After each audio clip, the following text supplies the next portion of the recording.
Bonjour, bienvenue à Vie et Miséricorde. C'est Ursule, on est le 6 août 2026. Alors, je viens parler de la vallée de Baca. Amen. Alors, c'est quoi la vallée de Baca? La Bible en parle, n'est-ce pas? Notre texte se trouve dans le psaume 84, le verset 6. Le psaume 84 et le verset 6, ça dit ceci. Heureux ceux qui placent en toi leur appui. Ils trouvent dans leur cœur des chemins tout tracés. Lorsqu'ils traversent la vallée de Baca, ils la transforment en un lieu plein de sources, et la pluie la couvre aussi de bénédictions. Leur force augmente pendant la marche, et ils se présentent devant Dieu à Sion. Amen. Lorsqu'ils traversent la vallée de Baca, ils la transforment en un lieu plein de ressources. La vallée de Baca, tel que le texte l'annonce, c'est un lieu là où il n'y a pas de ressources. C'est un désert. Et la Bible dit, lorsque l'enfant de Dieu traverse la vallée de Baca, il trouve dans cette vallée des ressources. Alors on pourrait s'arrêter pour dire comment? C'est un désert, c'est difficile. Comment les réserves peuvent-ils être trouvées dans un lieu aride?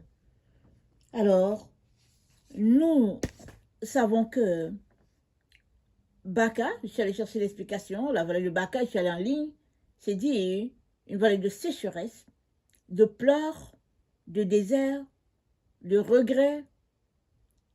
On voudrait éviter cette vallée-là. Tout humain aimerait ne jamais passer par la vallée de Baca dans sa vie.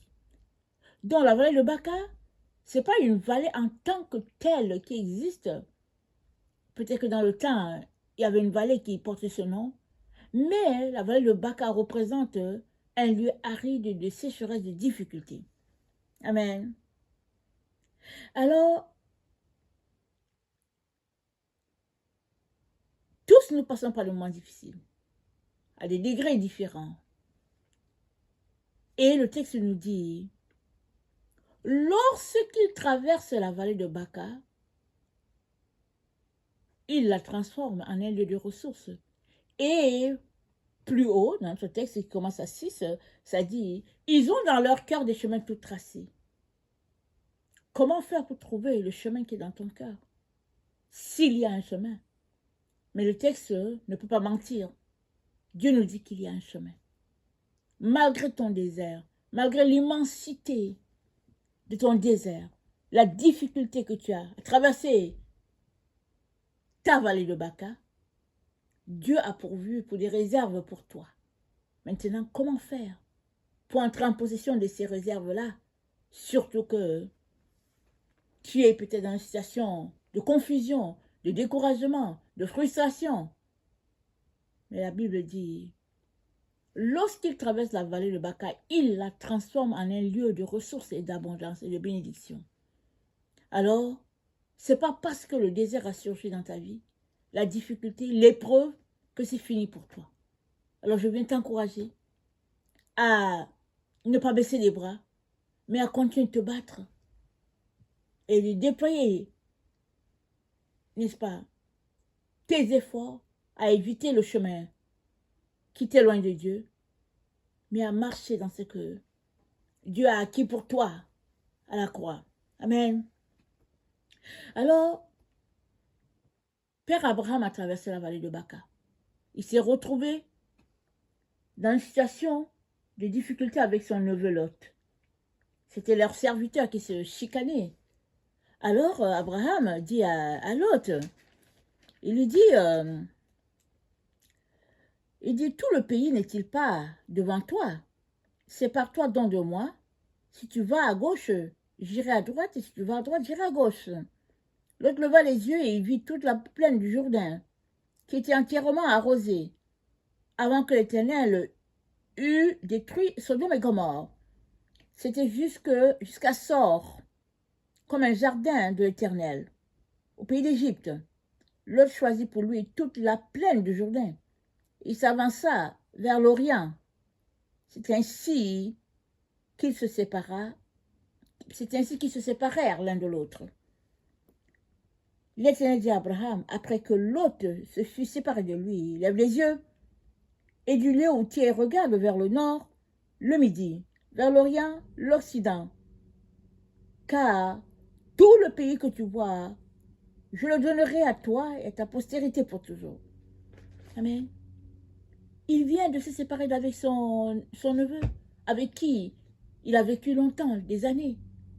Son neveu a pris la bonne partie, remplie de verdure, le gazon et tout, avec, n'est-ce pas, les têtes de bœufs qu'ils avaient. Son neveu a tout pris, ce qui avait le vert d'alléchant. Abraham s'est retrouvé à être dans la partie sécheresse.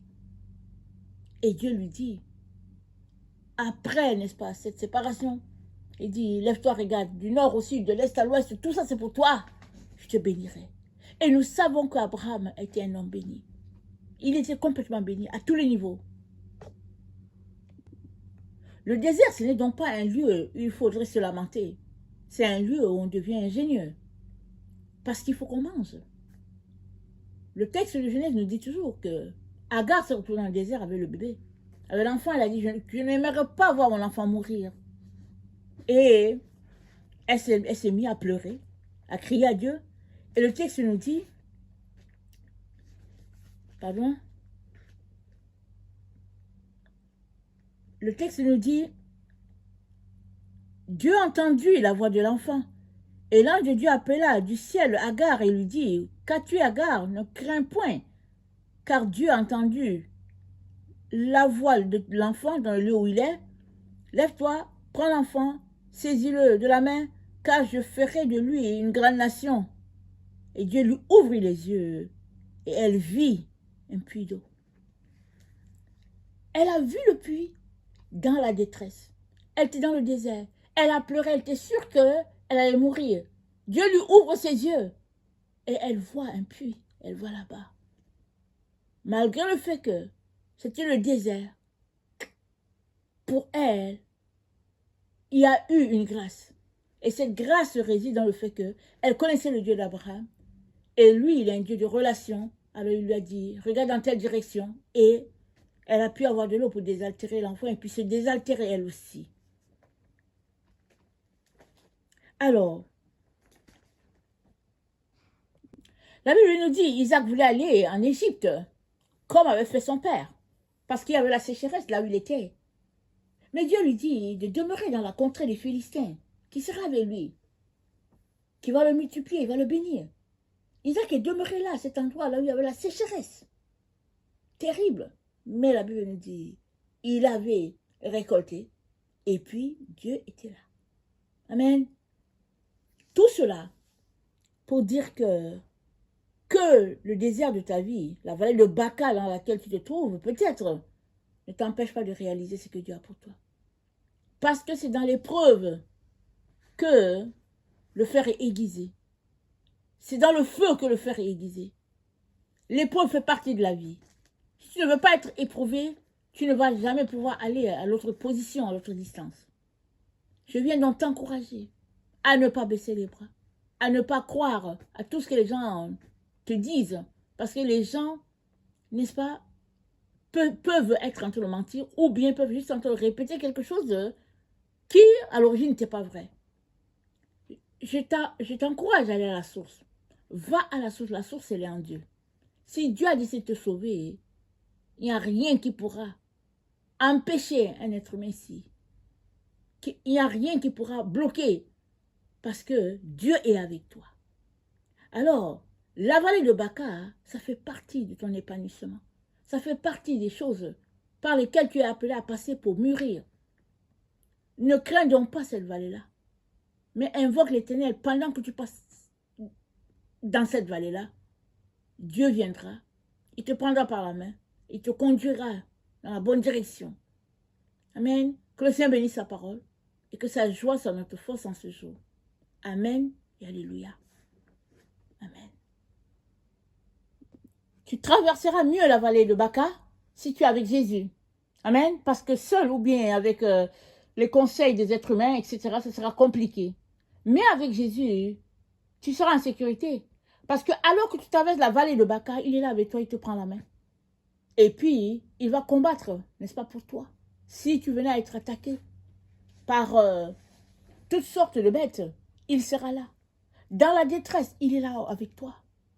Voilà pourquoi, hein, commence par lui donner ta vie. Demande-lui pardon de l'avoir négligé. Et décide de marcher dans ce qu'il a pour toi. Il ne te laissera pas tomber. Il veillera. Amen. Et dans tout cela, tu réussiras à accomplir ce que Dieu a pour toi. Parce que dans la vallée, tu n'as pas laissé tomber Dieu. Tu es entré dans cette vallée avec Dieu, comptant sur lui pour t'en délivrer. Amen. Que le Seigneur bénisse sa parole et que sa joie soit notre force en ce jour. Amen. Alléluia. Amen.